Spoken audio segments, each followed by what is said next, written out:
Olha aí, galera, uma questão da competência 7, habilidade 22. Essa habilidade aqui ela é muito recorrente nas questões do Enem.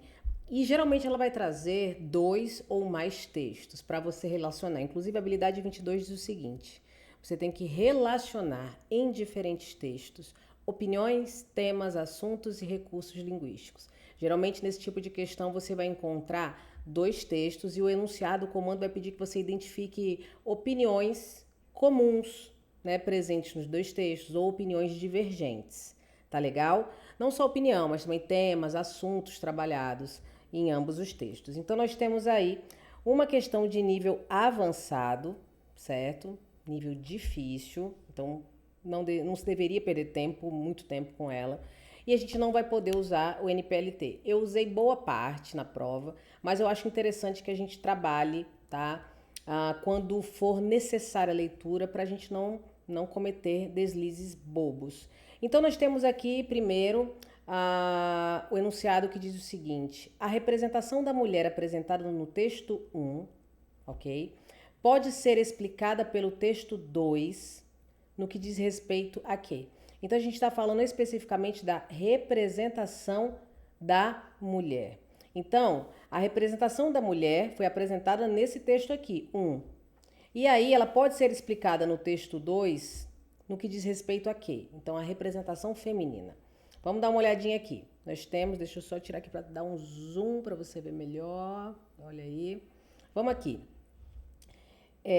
Ribeiro, disponível em rascunho.com.br, o outro, Kel, não sei o que, estadão.com.br.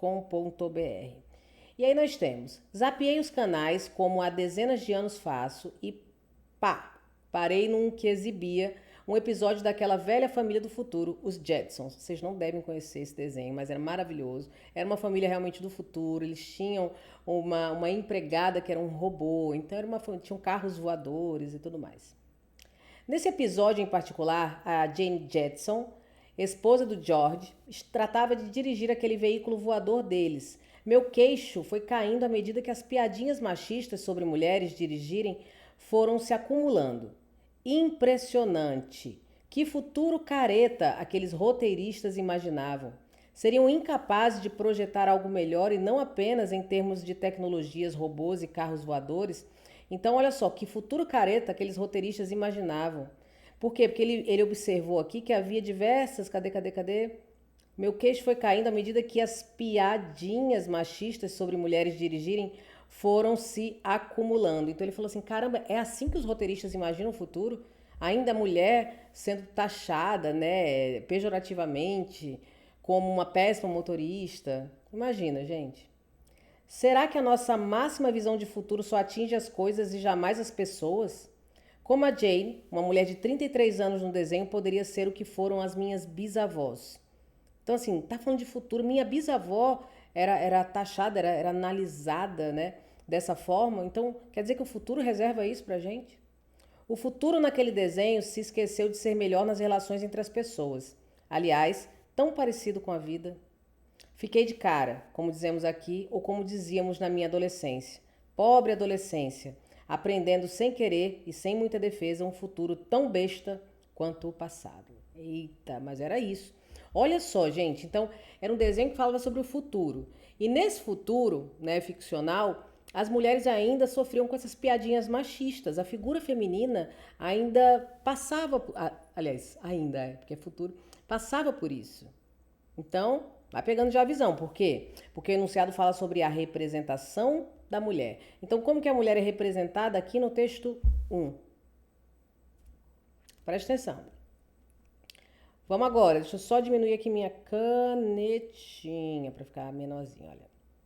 Masculino e feminino são campos escorregadios que só se definem por oposição, sempre incompleta um do outro. Então, masculino e feminino, campos escorregadios. Eles só se definem por oposição, porque tem o masculino e o feminino, polos opostos.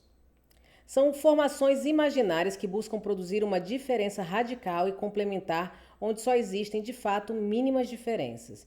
Então, são formações do imaginário popular, tá? Claro que existem aquelas diferenciações, claro, lógicas, óbvias, biológicas, Mas a sociedade, a construção cultural, ela força essa diferenciação, essa produção de uma diferença radical, de que homem é isso e que mulher é isso aqui. O resto é questão de estilo. Até pelo menos a segunda metade do século XIX, o divisor de águas era claro. Os homens ocupavam o espaço público. As mulheres tratavam da vida privada. Privada de quê? De visibilidade, diria Hannah Arendt. De visibilidade pública. Do que as mulheres estiveram privadas até o século XX foi de presença pública manifesta não em imagem, mas em palavra. A palavra feminina reservada ao espaço doméstico não produzia diferença na vida social. Então, olha isso, gente. Como que a mulher era representada ali por meio das palavras do texto 1, tá? E como essa representação, né, ela pode ser explicada pelo texto 2. Vamos dar uma olhadinha. Então, a representação da mulher apresentada no texto 1 pode ser explicada pelo texto 2 no que diz respeito à letra A. No que diz respeito à censura a formas de expressão femininas. Não, na verdade, gente, o texto 1 não fala sobre a questão da censura a formas de expressão femininas. Fala sobre alguns clichês, sabe? Algumas visões meio que invernizadas, sabe? Sobre a figura feminina. Então, não tem a ver com censura necessariamente. Letra B, ausência da figura feminina na vida pública. Não, na verdade, isso aqui poderia até confundir muitas pessoas. No texto 1, fala-se sobre piadinhas machistas, sobre visões pejorativas acerca da mulher. E no texto 2, não vai rolar, claro, essa menção à ausência da figura feminina em espaços públicos, sobretudo ali até o século XIX, tá bom? E aí o que acontece? Não pode ser isso. O texto 2 não explica dessa forma. Na letra C, a gente tem, ó, no que diz respeito às construções imaginárias cristalizadas na sociedade. É sobre isso. A representação da mulher, né, a representação feminina no texto 1 é justamente sobre isso. Como a Jane Jetson era vista dirigindo um veículo no futuro ficcional, né, e mesmo assim os comentários eram machistas sobre o perigo de uma mulher estar dirigindo e tal, ter uma posição de protagonismo. E aí, no texto 2, existe essa explicação porque as mulheres foram privadas, né, do espaço público, consequentemente cristalizou-se aquela imagem da mulher como aquele ser de casa, a cuidadora da casa, a dona do lar, tá certo? Então, a letra C é o nosso gabarito. Mas por que não é a letra D? Letra D diz, no que diz respeito às limitações inerentes às figuras femininas e masculinas. Nananina, não.